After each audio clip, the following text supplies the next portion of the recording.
Assalamualaikum warahmatullahi wabarakatuh. Perkenalkan, nama saya Rizky Aulia Rahman dari jurusan Hukum Tata Negara semester 6, Fakultas Hukum dan Ekonomi Syariah, Institut Agama Islam Syekh Nurjati Cirebon. Baik, pada hari ini, pada tepatnya siang ini, saya akan menguraikan sebuah tema, yang mana tema ini masih berkaitan dengan mata kuliah Hukum Pajak dan Keuangan Negara. Jadi mata kuliah ini dibimbing atau diampu oleh dosen saya yang bernama Pak Zefik Zulfikar, dan tema tersebut adalah tentang anggaran pendapatan dan belanja negara. Saya sudah menyiapkan 4 poin utama yang akan saya bahas kemudian. Baik, saya bacakan. Yang pertama, apa yang dimaksud dengan pendapatan negara.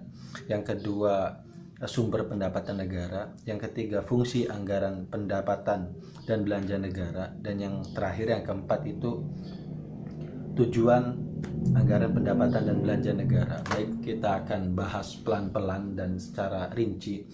Yang pertama, apa yang dimaksud dengan pendapatan negara. Pendapatan negara adalah pemasukan negara yang digunakan sebagai sumber pendanaan kegiatan dan kebutuhan negara dalam rangka pembangunan negara. Jadi bisa kita tarik kesimpulan bahwasanya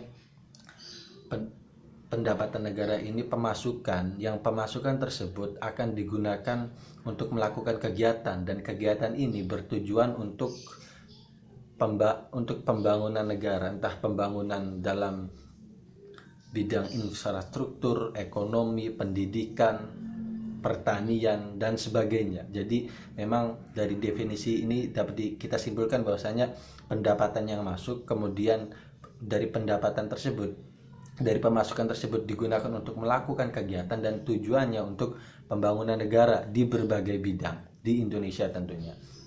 Yang selanjutnya tentang sumber pendapatan negara. Bila ditanya dari mana sumber pendapatan negara tersebut, saya menemukan 3 sumber utama. Yang pertama pajak, yang kedua bukan pajak, yang ketiga itu hibah. Yang pertama pajak ini pungutan wajib oleh masyarakat, pungutan wajib yang memang dilakukan oleh pemerintah dari masyarakat. Nah, pajak ini banyak jenisnya aja: pajak bumi bangunan, pajak penerangan jalan, pajak dagang, dan sebagainya. Jadi bila ditanya dari mana sumber pendapatan negara, salah satunya dari pajak. Yang kedua dari bukan pajak ini dihasilkan dari sumber daya alam. Jadi berbicara sumber daya alam, bisa kita simpulkan bahwasanya berbicara tentang kekayaan alam. Jadi seperti laut, hutan, kemudian pengelolaan hutan, pengelolaan laut, dan sebagainya. Jadi memang yang berkaitan dengan sumber daya alam. Yang ketiga itu hibah. Hibah ini bisa dihasilkan dari devisa negara, dari devisa, kemudian barang, jasa, surat berharga yang tidak perlu dibayar kembali. Jadi memang secara cuma-cuma. Jadi pendapatan negara ini bisa dihasilkan dari hibah, dari cara yang didapatkan dengan atas dasar pemberian secara cuma-cuma. Yang kemudian selanjutnya bagian ketiga, fungsi anggaran pendapatan dan belanja negara. Saya sudah menemukan 6 poin utama, 6 poin besar dari fungsi anggaran pendapatan dan belanja negara. Yang pertama itu fungsi otoritas, yang kedua fungsi perencanaan, yang ketiga fungsi pengawasan, yang keempat fungsi alokasi, yang keempat fungsi distribusi, yang kelima fungsi stabilisasi, dan yang keenam fungsi perencanaan. Baik, yang pertama fungsi otoritas. Yang dimaksud fungsi otoritas ini berarti bahwa anggaran negara itu menjadi dasar pendapatan dan belanja negara. Yang kedua fungsi perencanaan. Dari fungsi perencanaan ini berarti bahwa pendapatan negara ini menjadi pedoman perencanaan untuk apa? Perencanaan untuk melakukan kegiatan. Yang ketiga, fungsi pengawasan.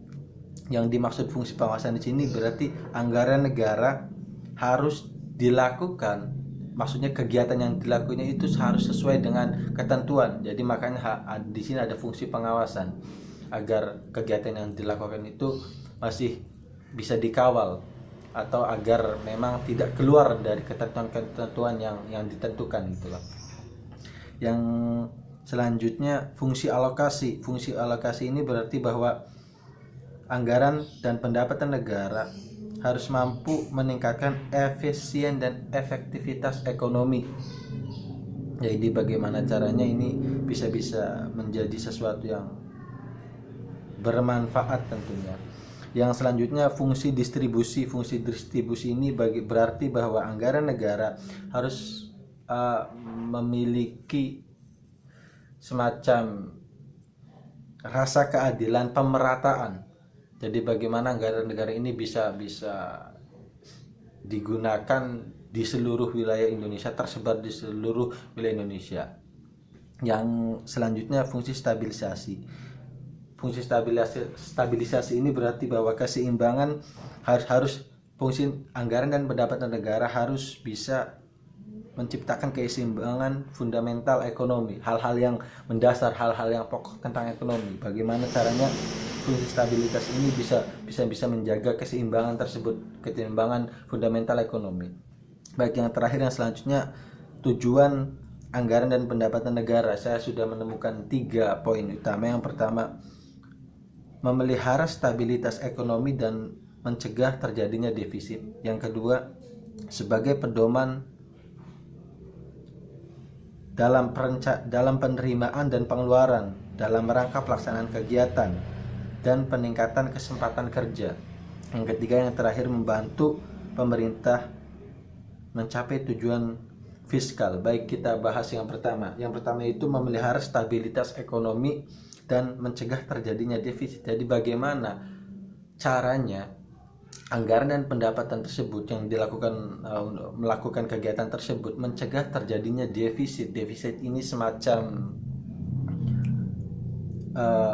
kekurangan anggaran belanja. Jadi bagaimana caranya dari anggaran tersebut mencegah terjadinya defisit atau mencegah terjadinya kekurangan anggaran belanja tersebut demi menjaga stabilitas ekonomi. Jadi itu yang dimaksud poin pertama. Yang kedua, sebagai pedoman dalam penerimaan dan pengeluaran dalam rangka pelaksanaan kegiatan dan peningkatan kesempatan kerja. Jadi bagaimana caranya anggaran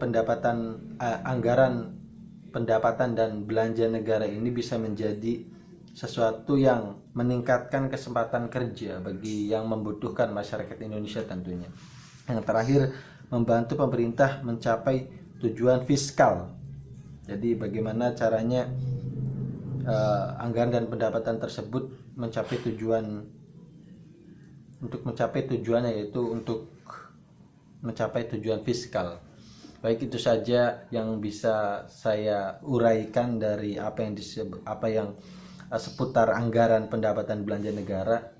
Saya masih kurang mampu menjelaskan dengan baik dan benar.